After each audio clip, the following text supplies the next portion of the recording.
The message from demonstrators: fund our schools, not policing in schools. Dozens have gathered in front of Queen's Park to stand against Bill 33, which they say would effectively mandate school boards to put cops in the classroom. We are saying as a collective, no to Bill 33. Also known as the Supporting Children and Students Act. If passed this fall, it would make various amendments to the Education Act, including a requirement added for boards to work with local police services to provide them with access to school premises, permit them to participate in school programs, and implement school resource officer programs. But organizers with Policing Free Schools say the move will harm students.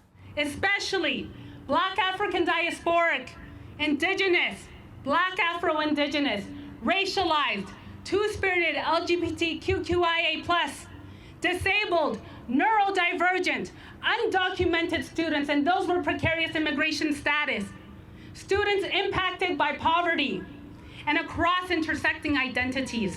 In 2017, the Toronto District School Board voted to end the School Resource Officer program after a survey found that some teens felt intimidated, watched, or targeted. Toronto police say they respect the board's decision and the program no longer exists. The province says the education minister will be meeting with Police Chief Myron Demkiw to discuss how the Toronto Police Service can help support student safety in Toronto schools.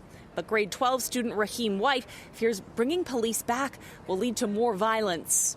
If two teenagers, for instance, as teenagers do, are fighting and a police officer intervenes and it gets violent, or even, unfortunately, lethal, I just can't imagine what that day would look like in Ontario. Cyrielle Nagleka with the Canadian Federation of Students Ontario has a different idea.